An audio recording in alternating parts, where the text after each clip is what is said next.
بسم اللہ الرحمن الرحیم۔ ہمارے چینل میں خوش آمدید۔ میں پورے ہاتھوں پر مہندی لگا چکی تھی۔ اب جب میری مہندی خشک ہو گئی تو میں نے اپنی کزن فرا کو کہا کہ میرا کام تو مکمل ہو گیا ہے، اب گھر چلتے ہیں اور پاؤں پہ مہندی گھر چل کر تم خود لگا لینا۔ آج رات کو میری مایوں تھی اور میں پارلر سے فیشل کروانے اور مہندی لگوانے کے لیے آئی تھی۔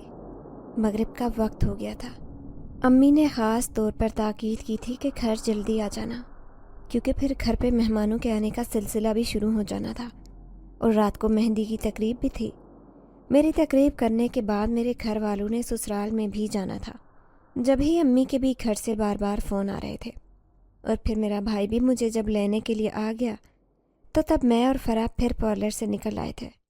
ابھی ہم لوگ گھر سے چند قدم دور ہی تھے کہ جب یکدم بھائی کی گاڑی خراب ہو گئی تھی۔ کتنی دیر لگا کر وہ گاڑی کو سٹارٹ کرنے کی کوشش کرتا رہا، مگر گاڑی تو سٹارٹ ہونے کا نام ہی نہیں لے رہی تھی۔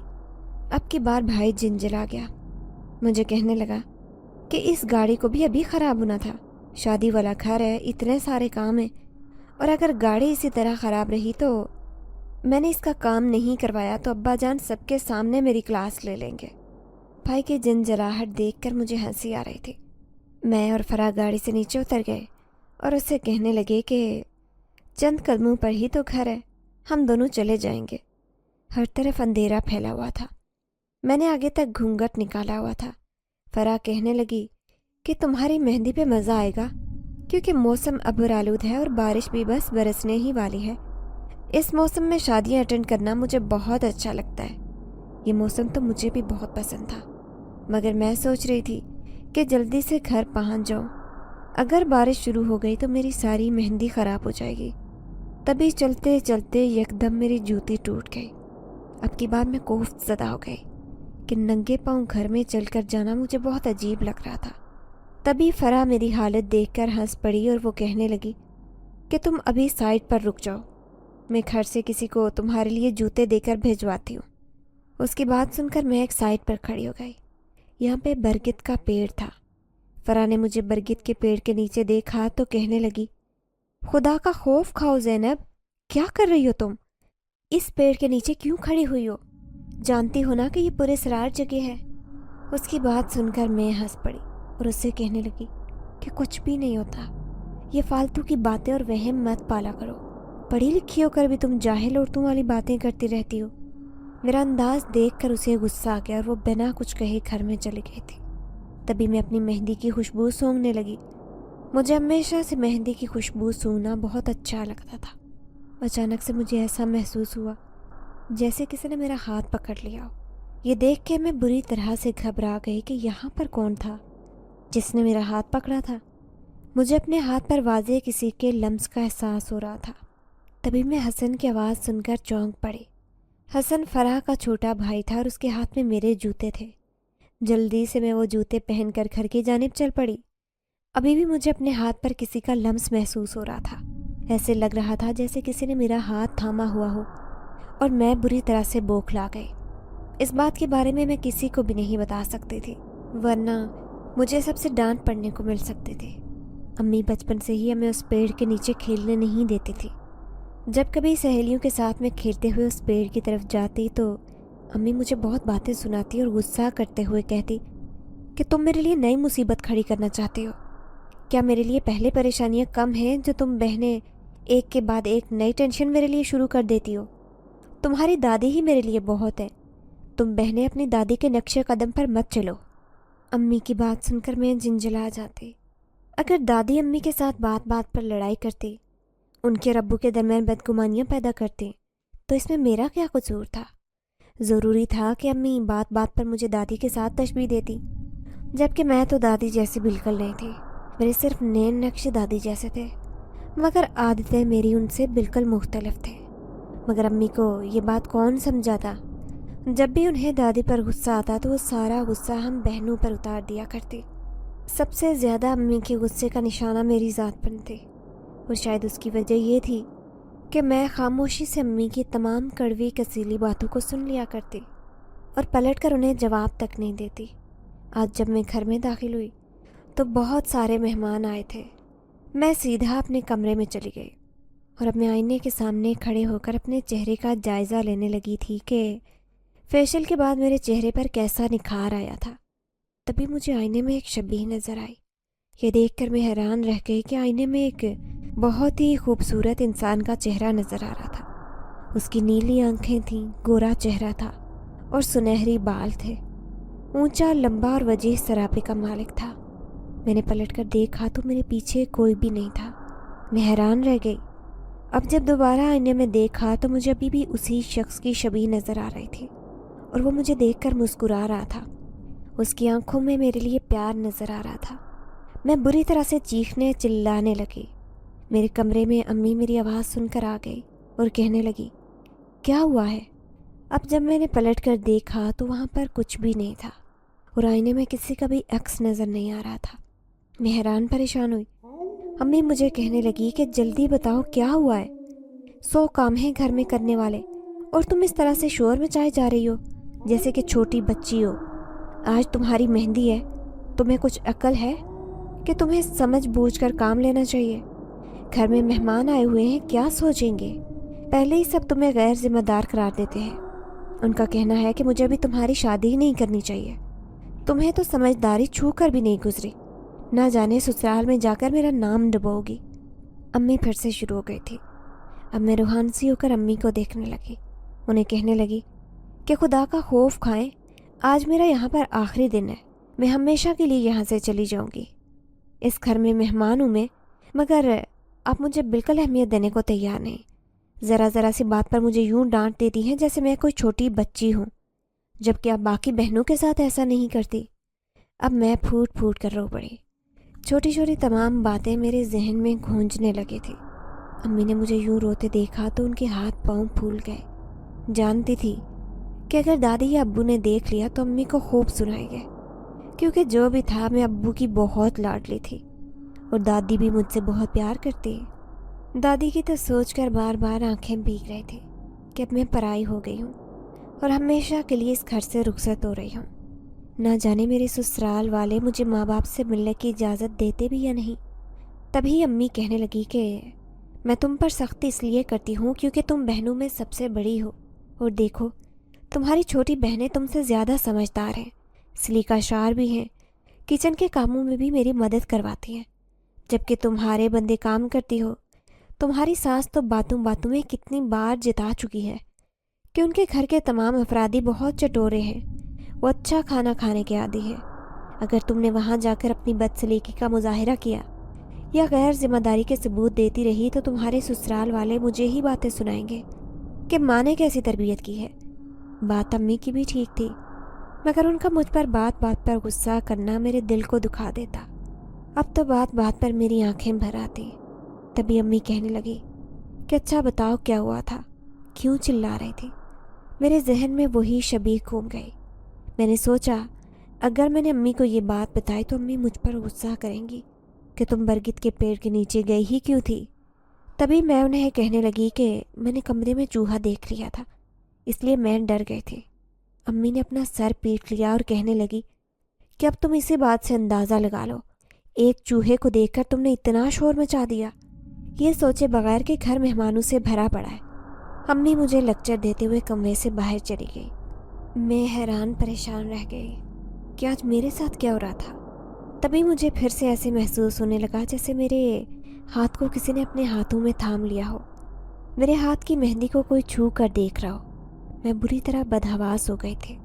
میں نے فرح کو اپنے کمرے میں بلایا اور اسے میں یہ بات بتانا چاہتی تھی جب اچانک مجھے یوں محسوس ہوا جیسے کسی نے میرے منہ پر ہاتھ رکھ دیا ہو۔ میں بولنا چاہتی تھی مگر میری زبان جنبش نہیں کر رہے تھے۔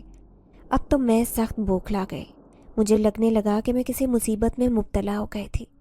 نہ جانے اب میں اس مصیبت سے کیسے نکل سکتے ہوں، کہیں مجھ پر کوئی جن و ناشک تو نہیں ہو گیا۔ یہ سوچتے ہی خوف کی ایک شدید لہر میرے پورے وجود میں دوڑ گئی۔ مجھے کالج کی ایک لڑکی یاد آ گئی تھی، بیٹھے بیٹھے جس کو دورے پڑنے لگے تھے۔ وہ چیخنے لگتے تھے، کبھی کبھی وہ اپنے کپڑے پھاڑ دیتی، کبھی اپنے بال کاٹ دیتی اور خود کو خود ہی نقصان پہنچاتے۔ جب اس کو کسی عامل کے پاس لے گئے تو اس نے بتایا کہ اس پر ایک جن عاشق تھا اور وہ اس لڑکی کی کبھی شادی نہیں ہونے دے گا۔ انہوں نے بہت سی جگہوں پر اس کا علاج کروانے کی کوشش کی، مگر لڑکی کو کوئی بھی علاج ٹھیک نہیں کر سکا۔ بہت سے لوگوں کا کہنا تھا کہ لڑکی کو نفسیاتی مسائل کا سامنا ہے، اسے جن ون نہیں ہے، اسے نفسیاتی عارضہ لاحق ہے۔ مگر اس کے ماں باپ پڑھے لکھے نہیں تھے، وہ سمجھتے تھے کہ یہ جو کچھ بھی ہوا ہے یہ جنات کی کارستانی ہے۔ پھر وہ اسے ایک کے بعد ایک عاملوں کے پاس لے گئے، مگر میری دوست ٹھیک نہیں ہو سکی۔ اسی دوران اس کی موت واقع ہو گئی۔ آج بھی اس کی جوان موت کو یاد کر کے میری آنکھیں بھیگ جاتی ہیں، کیونکہ وہ میری سب سے اچھی دوست تھی۔ اور جب رات کو آج میری مہندی تھی تو جب سب لوگ مجھے مٹھائی کھلا رہے تھے، اسی وقت میرے پہلو سے فرا اٹھ کر کسی کام سے چلی گئی۔ اب جب میں نے اپنے پہلو میں دیکھا تو میرا منہ حیرت سے کھلے کا کھلا رہ گیا۔ میرے پہلو میں وہی شخص بیٹھا تھا جس کا عکس میں نے آئینے میں دیکھا تھا۔ وہ مجھے عجیب سی نظروں سے دیکھ رہا تھا۔ اس کی آنکھوں میں اداسی تھی، افسردگی، جیسے اسے کسی بات پر رنج ہوا ہو۔ اب جب میں نے اسے انتہائی پاس دیکھا تو میں بری طرح چلانے لگی۔ میرے چیخنے چلانے کی آوازیں سن کر لوگ حیران پریشان ہو گئے۔ تبھی امی میرے پاس آ گئی اور میرا ہاتھ زور سے دباتے ہوئے کہنے لگی، کیا بات ہے، پاگل ہو گئی ہو؟ کیوں ذرا ذرا بات پر شور مچا کر سب لوگوں کو اپنی طرف متوجہ کر رہی ہو؟ مگر میں امی کو کیا بتاتی کہ میں کس تکلیف سے گزر رہی ہوں۔ اب جب میں نے اپنے پہلو میں دیکھا تو وہاں پر کچھ بھی نہیں تھا۔ میں گہرا سانس لے کر رہ گئی۔ امی کو کہنے لگی کہ مجھ سے غلطی ہو گئی ہے، اب دوبارہ ایسا نہیں کروں گی۔ امی مجھے گھورتے ہوئے چلی گئی۔ باقی رشتہ دار بھی دبے دبے سے ہنسنے لگے۔ امی کو کہنے لگے کہ آپ کی بیٹی تو ابھی بالکل بچی ہے، آپ کو اس کی شادی نہیں کرنی چاہیے ابھی، کم از کم اسے سمجھداری کے کوئی گن تو سکھاتی۔ لوگوں کی طنزیہ باتیں سن کر امی دانت پیستے ہوئے مجھے دیکھے جا رہی تھی۔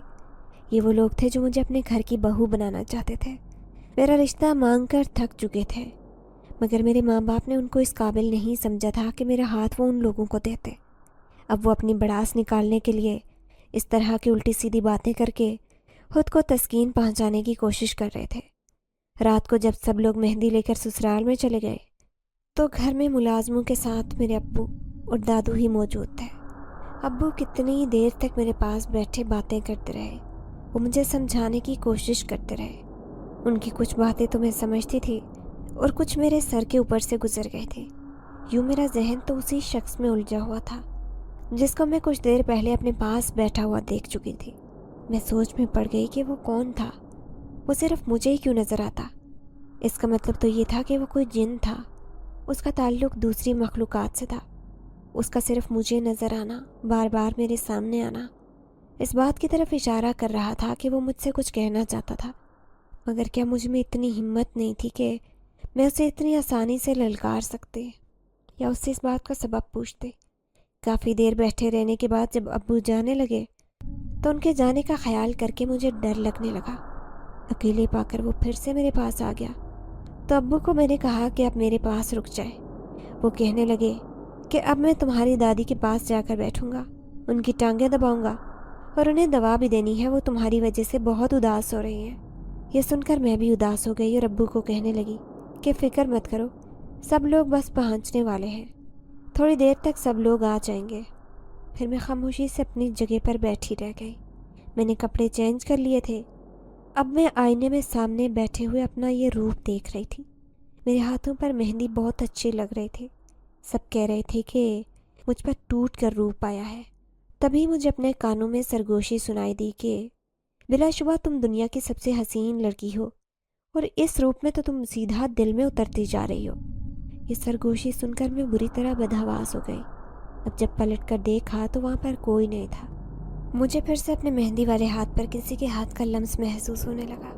تبھی میں بھاگتے ہوئے دادی کے کمرے میں آ گئی۔ ابو مجھے دیکھ کر حیران رہ گئے، کہنے لگے کیا ہوا ہے، تم اتنی پریشان کیوں لگ رہی ہو؟ میں ابو کو کچھ کہے بغیر دادی کے پاس بیٹھ گئی اور کہنے لگی میں کل یہاں سے چلی جاؤں گی، اس لیے میں چاہتی ہوں کہ میں دادی کے ساتھ کچھ وقت گزار لوں۔ آج میں دادی کے ساتھ ہی سونا چاہتی ہوں۔ میری بات سن کر ابو مسکرا دیے تھے۔ پھر میں دادی کے پہلو سے لگ کر سو گئی۔ دادی نہ جانے کب تک باتیں کرتی رہی، وہ اپنے گزرے ہوئے زمانے کی دادا کی باتیں مجھے بتاتے رہی، مگر میں اپنی سوچوں میں گم تھی اور بالآخر میں نیند کی وادیوں میں کھو گئی۔ امی جب گھر میں آئی تو مجھے سوتا دیکھ کر وہیں سے واپس پلٹ گئی۔ اگلا دن بھی مصروفیت لیے ہوئے تھا۔ صبح سویرے ہی مجھے اٹھا دیا گیا اور پھر فرا مجھے لے کر پارلر میں آئی تھی، اور پھر پارلر سے سیدھا ہال میں جب پہنچے تو امی میرے پاس آئیں اور کہنے لگی، اب اگر کوئی چوہا کاکروچ کچھ بھی دیکھ لو تو چیخنا مت، یہاں پر بہت سارے لوگ ہیں، تمہارے سسرال والے بھی موجود ہیں، تم سب کے سامنے مذاق اڑاؤ گی۔ میں آنسو پیتی امی کو دیکھتی رہ گئی۔ انہیں اپنی بیٹی کے جذبات کا بالکل خیال نہیں تھا۔ یہ بھی غنیمت ہے کہ مجھے وہ شخص دوبارہ نظر نہیں آیا۔ پھر میں نے ایسی کوئی حرکت نہیں کی جس سے امی کو سب کے سامنے شرمندگی ہو یا انہیں کسی کے سوال کا جواب دینا پڑے۔ رخصت ہو کر میں سسرال آئی تو مجھے عجیب سا احساس ہو رہا تھا۔ گھر آتے ہی میری ساس کا رویہ بہت بدل گیا۔ وہ جو شادی سے پہلے میرے ساتھ بہت میٹھی زبان میں بات کرتی تھی، ان کی زبان مجھے بیٹا کہتے نہیں تھکتے تھی۔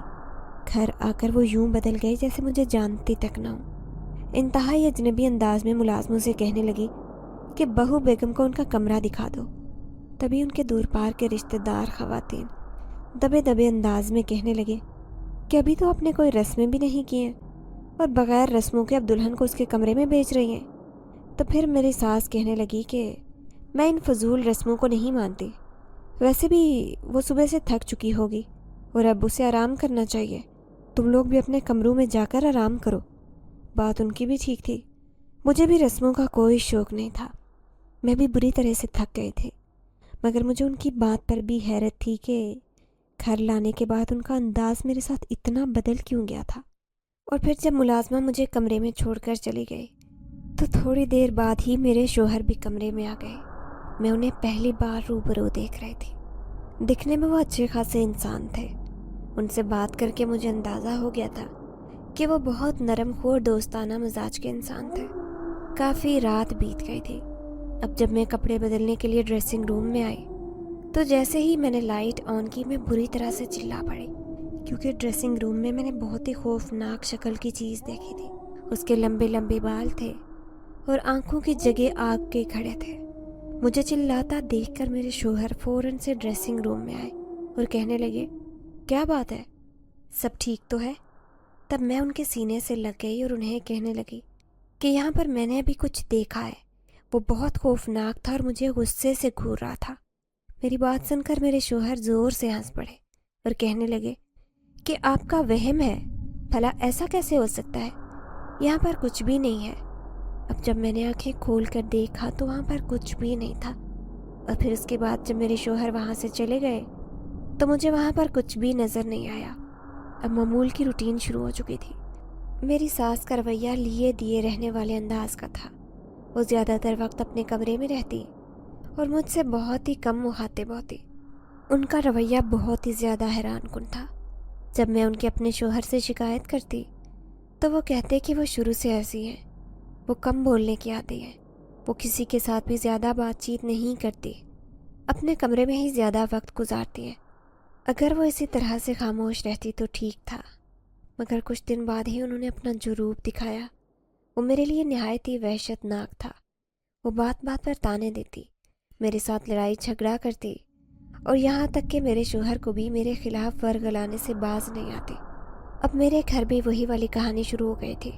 اپنی دادی کو میں شروع سے ہی ایسے دیکھتی آ رہی تھی کہ وہ ہم بہنوں سے تو بہت پیار کرتی تھی، بھائی سے بھی محبت جتاتی اور ابو کا بھی بہت خیال رکھتی، مگر امی کو وہ جیسے انسان سمجھنے پر تیار نہیں تھی۔ ان کے دل میں بالکل بھی امی کا احساس نہیں تھا۔ امی اچھا خاصا کھانا بناتی، باقی سارا کام امی اکیلے نپٹاتی۔ ابو کی بچت کرنے کے خیال سے انہوں نے گھر میں ملازمہ رکھنے سے بھی انکار کر دیا تھا، وہ سارے کام خود ہی کرتی۔ پھر ہم امی کی مدد کے خیال سے کچن کے کام کروا دیا کرتی تھی۔ اس بات پر بھی دادی اعتراض کرتی کہ چھوٹی چھوٹی بچیوں کو اس نے اپنے ساتھ کام پر لگایا ہوا ہے، ہم نے بھی بچے پالے ہیں، گھر کے کام بھی کیے ہیں، مگر یہ عورت تو اپنی معصوم بچیوں سے کام کرواتی ہے۔ میں نے ایسی ظالم ماں نہیں دیکھی۔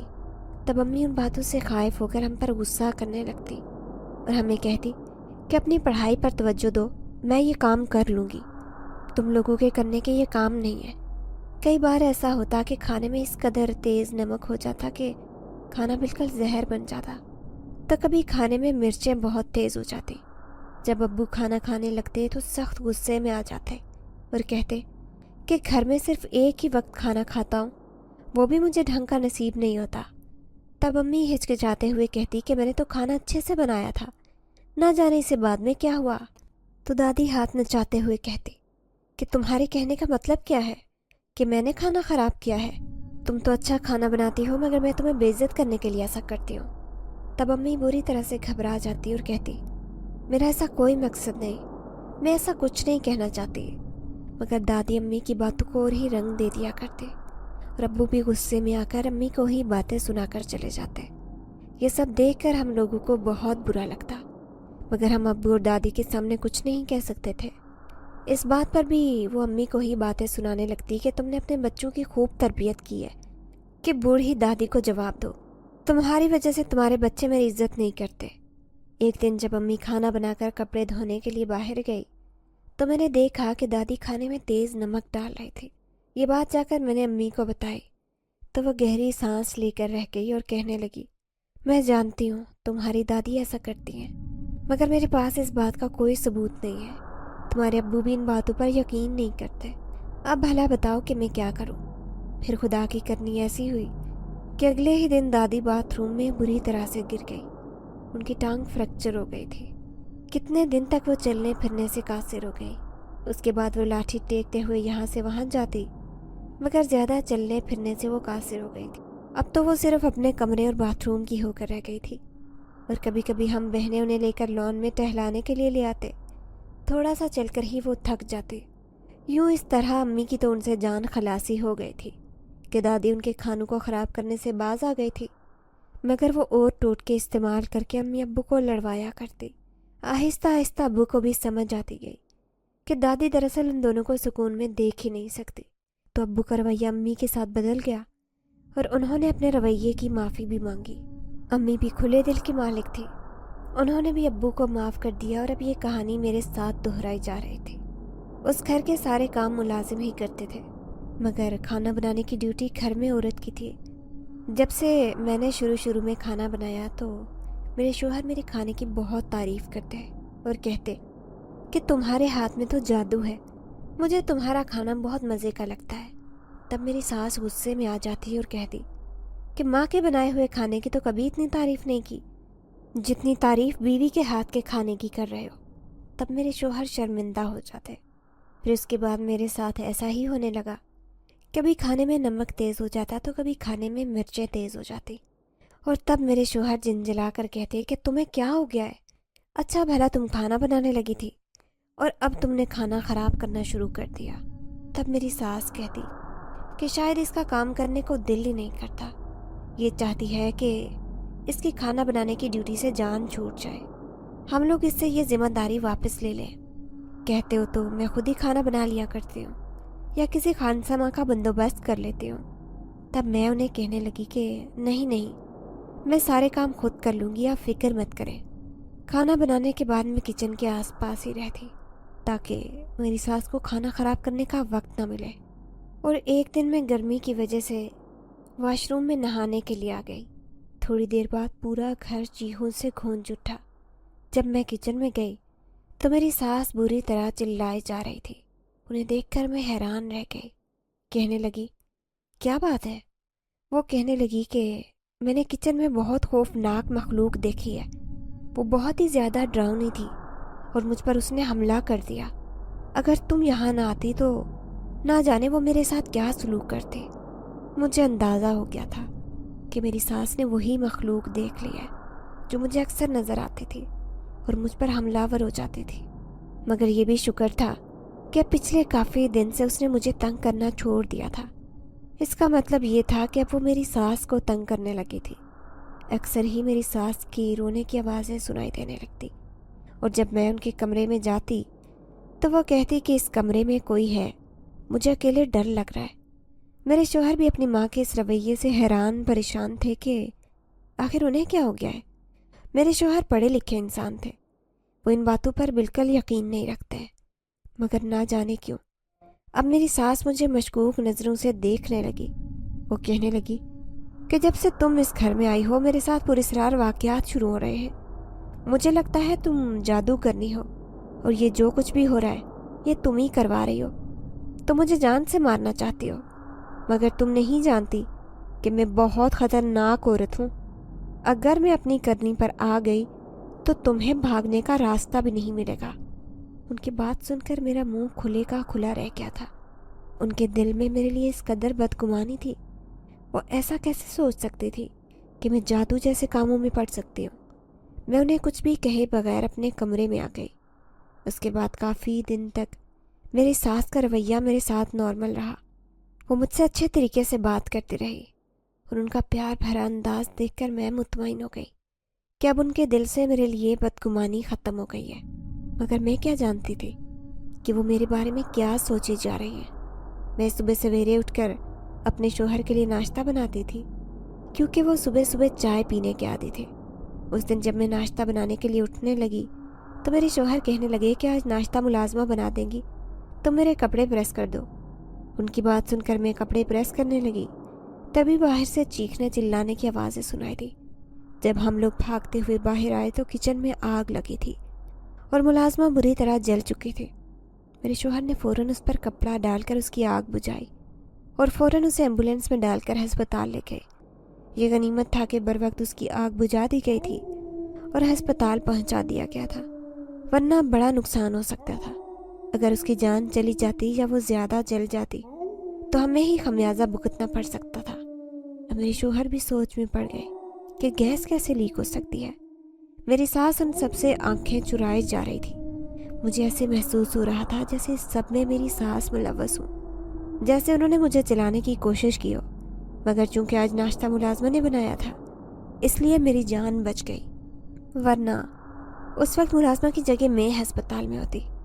مگر میرے پاس اس بات کا کوئی ثبوت نہیں تھا، اسی لیے میں کسی سے بھی یہ بات نہیں کہہ سکتی تھی. کافی دن گزر گئے تھے. میری ساس کا رویہ میرے ساتھ نارمل تھا. پچھلے کچھ دن سے میری طبیعت خراب تھی. بار بار مجھے چکر آ رہے تھے. پیٹ میں بھی شدید درد ہو رہا تھا. اب جب میرے شوہر مجھے ڈاکٹر کے پاس لے گئے تو ڈاکٹر نے جو مجھے خوشخبری سنائی اسے سن کر مجھے اپنی خوش نصیبی پر یقین نہیں آ رہا تھا کہ اللہ نے مجھ پر اتنی جلدی کرم کر دیا. میرے شوہر نے گھر آنے کے بعد خوشی خوشی جب اپنی ماں کو یہ خبر سنائی تو ان کے چہرے پر جیسے زلزلے کے تاثرات تھے. انہیں یقین نہیں آ رہا تھا کہ اتنی جلدی مجھے یہ خوشخبری مل سکتی ہے.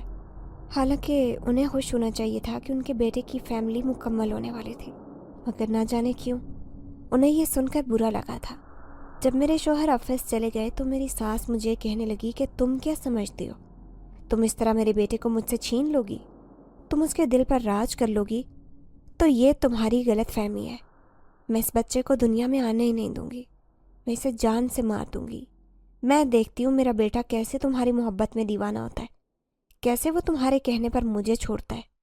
اس کی باتیں سن کر میرا منہ کھلے کا کھلا رہ گیا. میں حیران پریشان سے انہیں دیکھتی رہ گئی کہ وہ میرے بارے میں اس قدر غلط کیسے سوچ رہی تھی.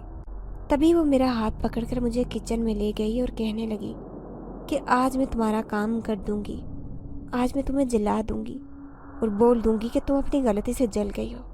میں نے وہاں سے بھاگنے کی کوشش کی مگر انہوں نے دروازہ بند کر دیا اور کچن میں ایک جگہ پر نہ جانے انہوں نے کب مٹی کا تیل رکھا تھا، انہوں نے وہ مٹی کا تیل میرے اوپر پھینک دیا اور پھر جیسے ہی وہ ماچس جلانے لگی تو ان کے ہاتھ بری طرح کانپنے لگے. ان کی آنکھیں کسی غیر مرئی نقطے پر جم کر رہ گئی. ان کا ہاتھ فضا میں ہی معلق ہو کر رہ گیا. ایسے لگ رہا تھا جیسے ان کا ہاتھ کسی نے پکڑ لیا ہو. کافی دیر تک میں حیرت سے ان کی طرف دیکھتی رہی. پھر مجھے اپنے کانوں میں آواز سنائی دی کہ فوراً یہاں سے نکلو اور اپنا حلیہ درست کرو، ایسا نہ ہو کہ یہ پاگل عورت تمہیں جلا دے. اس آواز کو سن کر میں حیران پریشان رہ گئی. آس پاس مڑ کر دیکھا، میرے اور میری ساس کے علاوہ یہاں پر کوئی نہیں تھا. مگر یہ آواز مردانہ تھی اور میرے آس پاس کون تھا جو مجھے نظر نہیں آ رہا تھا، مگر وہ میری حفاظت کر رہا تھا. تبھی میرے ذہن میں وہ شبیہ لہر آئی جو میں نے اپنے گھر میں آئینے میں دیکھی تھی، اور مہندی والی رات جو لڑکا میرے پاس آ کر بیٹھا تھا یہ آواز اسی کے مشابہ لگ رہی تھی. مگر یہ وقت ان باتوں کو سوچنے کا نہیں تھا. میں فوراً سے کچن سے باہر نکلی اور اپنے کمرے میں جا کر میں نے فوراً سے نہا کر کپڑے تبدیل کیے تھے. یہ بات میں اپنے شوہر کو نہیں بتا سکتی تھی، ورنہ وہ یہ سمجھتے کہ انہیں ان کی ماں سے بدظن کر رہی ہوں. اس کے بعد بھی کئی بار میری ساس نے مجھے دھکا دینے کی کوشش کی، مگر ایسے لگتا جیسے کسی نے مجھے تھام لیا ہو یا میری حفاظت کر رہا ہو۔ میری ساس مجھ سے سخت چڑ گئی تھی۔ وہ جھنجھلائے ہوئے انداز میں کہنے لگی کہ تم بہت ڈھیٹ ہو، تم پر کسی بات کا اثر ہی نہیں ہوتا۔ کتنی بار تمہیں گرانے کی کوشش کر چکی ہوں، کتنی بار میں نے تمہیں دھکا دے دیا ہے، مگر تم پھر بھی بچ جاتی ہو۔ تمہارا کوئی اور بندوبست کرنا پڑے گا۔ اس دن میں ہوا کھانے کے لیے چھت پر آ گئی تھی۔ بہت مزے کا موسم ہو رہا تھا، کمرے میں میرا دم گھٹ رہا تھا۔ تبھی میں چھت پر آ گئی کہ کھلی فضا میں میری طبیعت بحال ہو سکے، اور جیسے ہی میں چھت پر آئی تو ٹھنڈی ہوا سے میری طبیعت بحال ہونے لگی، اور مجھے ٹھنڈی ہوا کو اپنی سانسوں کے ذریعے وجود میں اتارنا اچھا لگ رہا تھا۔ تبھی میری ساس چھت پر آ گئی اور وہ عجیب نظروں سے ادھر ادھر دیکھنے لگی۔ مجھے کہنے لگی کہ کیا یہاں پر بھی کہیں کسی سے آنکھ میں ٹکا کر رکھا ہے جو تم ہر دوسرے دن چھت پر آ جاتی ہو اور میرے بیٹے کی آنکھوں میں دھول جھونک رہی ہو؟ میں سوچ رہی ہوں کہ میں تمہارے شوہر کو بول دوں کہ تمہارا کسی لڑکے کے ساتھ چکر چل رہا ہے اور تم اس کی وجہ سے چھت پر جاتی ہو، اپنے شوہر کو دھوکہ دے رہی ہو۔ یہ بات کہتے ہوئے اس کی آنکھوں میں عجیب سی چمک تھی اور چہرے پر پراسرار مسکراہٹ تھی۔ اس کا چہرہ دیکھ کر میں دھنگ رہ گئی۔ وہ انتہائی ناپاک ارادوں کی مالک عورت تھی۔ وہ میرے بارے میں اتنا گھٹیا کیسے سوچ سکتی تھی؟ میں اپنے شوہر سے مخلص تھی، اس کے علاوہ میں نے کبھی کسی اور کے بارے میں نہیں سوچا تھا، مگر میری ساس کی باتیں کرنے کا انداز ایسا تھا جیسے وہ میرے شوہر کو ہر حال میں مجھ سے بدظن کرنا چاہتی ہو۔ اگر اس نے میرے شوہر کو یہ سب بتا دیا اور وہ مجھ سے دور ہو گئے تو پھر میں کیا کروں گی؟ وہ تو اپنی ماں کی ہی بات مانیں گے۔ ان کے لیے تو اپنی ماں کی بات حکم کا درجہ رکھتی تھی۔ ان کا کہنا تھا کہ ساری دنیا غلط ہو سکتی ہے مگر میری ماں نہیں۔ وہ آنکھیں بند کر کے ان پر اعتبار کرتے تھے۔ ایسے میں اگر انہوں نے ایسا ویسا کچھ کہہ دیا تو وہ فوراً سے یقین کر لیں گے، اور میں کہاں جاؤں گی؟ یہ سن کر میں بری طرح سے ڈر گئی تھی کہ اگر وہ کہیں سچ مچ میں ایسا ویسا کچھ کہہ نہ دے۔ میں فوراً سے نیچے اترنے لگی۔ ابھی میں دوسری سے تیسری سیڑھی ہی اتر رہی تھی جب اچانک مجھے اپنے پیچھے کسی کے تیز قدموں کی آواز سنائی تھی۔ اب جب میں نے پیچھے مڑ کر دیکھا تو میری ساس بھاگتے ہوئے میری طرف آ رہی تھی۔ یہ دیکھ کر میں بری طرح سے گھبرا گئی۔ مجھے کسی خطرے کا احساس ہوا۔ فوراً سے پہلے مجھے سمجھ آ گئی کہ میری ساس مجھے دھکا دینے والی ہے۔ میرے منہ سے دل خراش چیخ نکل گئی تھی۔ تبھی میری ساس نے مجھے دھکا دیا اور میں فوراً نیچے گر گئی۔ میری آنکھوں کے سامنے اندھیرا چھا گیا تھا۔ خوف سے میرا برا حال ہو گیا تھا، مگر مجھے کسی نے تھام لیا تھا اور میں نیچے گرنے کے باوجود محفوظ رہی تھی۔ مجھے یا میرے بچے کو کوئی چوٹ نہیں آئی تھی۔ اب جب میں نے سر اٹھا کر دیکھا تو میرے شوہر سامنے کھڑے تھے۔ وہ پتھرائی ہوئی آنکھوں سے مجھے دیکھ رہے تھے تو کبھی اوپر کھڑی اپنی ماں کو۔ انہیں اپنی آنکھوں پر یقین نہیں آ رہا تھا کہ جو کچھ انہوں نے دیکھا تھا وہ کیا تھا۔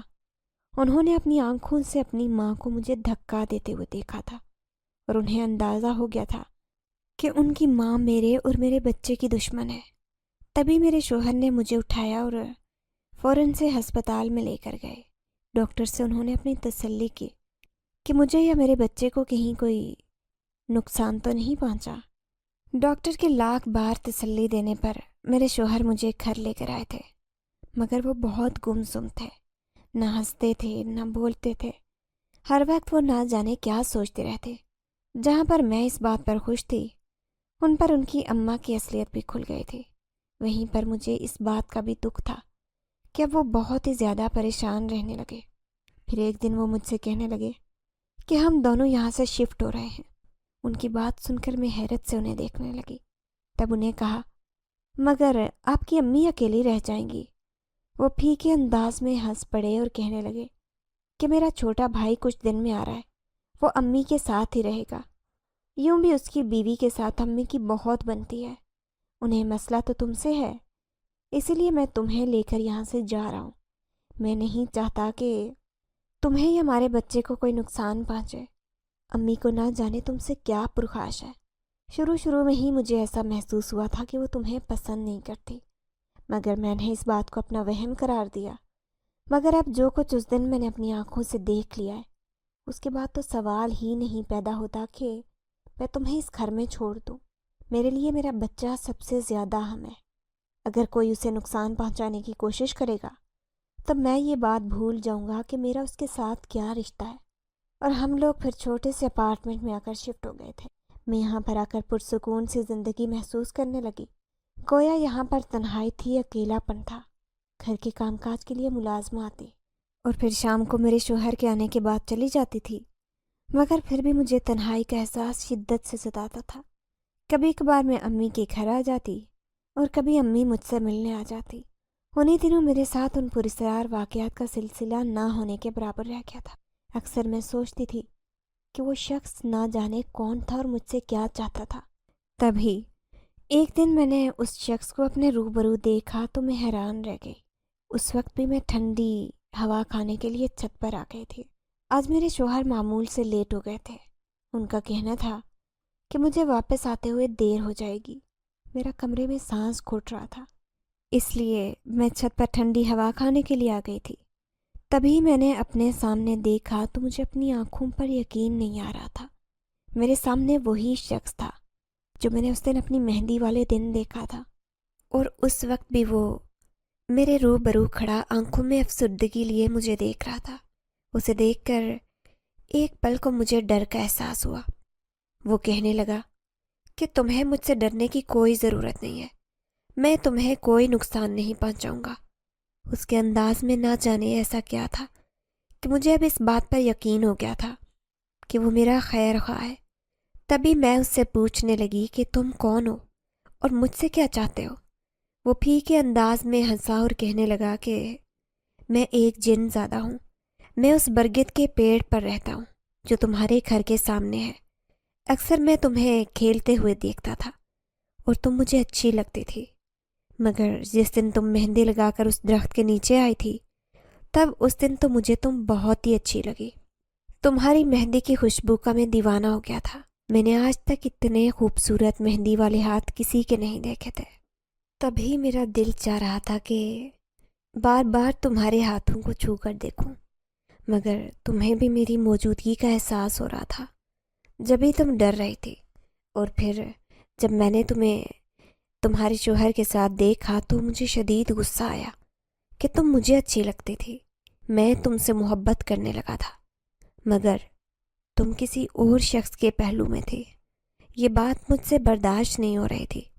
کافی دن تک میں غصے سے بیچ و تاب کھاتا رہا، اور پھر بعد میں مجھے احساس ہوا کہ مجھے تمہاری زندگی میں زہر نہیں گھولنا چاہیے، تمہارے لیے مشکلات کو نہیں کھڑا کرنا چاہیے، کیونکہ تم ایک شادی شدہ عورت ہو، اور ویسے بھی جن اور انسان کا کبھی بھی ملاپ نہیں ہو سکتا۔ جب مجھے اس بات کی سمجھ آئی تو مجھے اپنی غلطی کا بھی احساس ہو گیا، اور اس کے بعد میں نے تمہیں ڈرانا چھوڑ دیا۔ اور پھر مجھے اس بات کا اندازہ ہو گیا تھا کہ تمہاری ساس تمہارے ساتھ مخلص نہیں ہے، وہ تمہیں نقصان پہنچانے سے گریز نہیں کرے گی، اسی لیے میں ہر وقت تمہارے ساتھ رہتا تھا۔ تمہاری ساس کو میں نے راہ راست پر لانے کی بہت کوشش کی، مگر وہ بہت ہی زیادہ ڈھیٹ عورت تھی۔ نہ جانے کیوں اس کے دل میں خوف خدا نہیں تھا۔ اس کی بات سن کر بھی میں بھی افسردہ ہو گئی، اور میں بھی یہ سوچنے پر مجبور ہو گئی کہ میری ساس واقعی بہت سخت دل عورت تھی، جسے اپنے بیٹے کے بچے سے بھی محبت نہیں تھی۔ تبھی نیچے گاڑی کی ہارن کی آواز سنائی دی تو میں فوراً نیچے آ گئی۔ میرے شوہر مجھ پر غصہ کرنے لگے کہ اس حالت میں مجھے چھت پر نہیں جانا چاہیے، اور میں ان کی بات سن کر مسکرا دی۔ اب انہیں کیا بتاتی کہ مجھے کسی سے کوئی خطرہ نہیں تھا، کیونکہ ہر پل میرے ساتھ رہنے والا ایک جن زادہ تھا جو میری حفاظت کرنے کے لیے موجود تھا، اور کتنی ہی بار تو اس نے مجھے بچایا تھا۔ 2 ماہ کے بعد میں نے ایک پیاری سی بیٹی کو جنم دیا تھا۔ بیٹی کو پا کر میرے شوہر بہت خوش تھے۔ جب ہم اسے گھر میں لے کر آئے تو کچھ ہی دیر کے بعد میری ساس بھی ہمارے گھر آ گئی۔ وہ بچی کو دیکھ کر اسے پیار کرنے لگی، اور پھر میرے سامنے ہاتھ جوڑ کر کہنے لگی کہ مجھے معاف کر دو، مجھے تمہارے ساتھ ایسا نہیں کرنا چاہیے تھا۔ میں بس اپنے بیٹے کو تمہارے ساتھ شراکت داری میں برداشت نہیں کر سکتے تھے۔ مجھے اسی بات کا ڈر تھا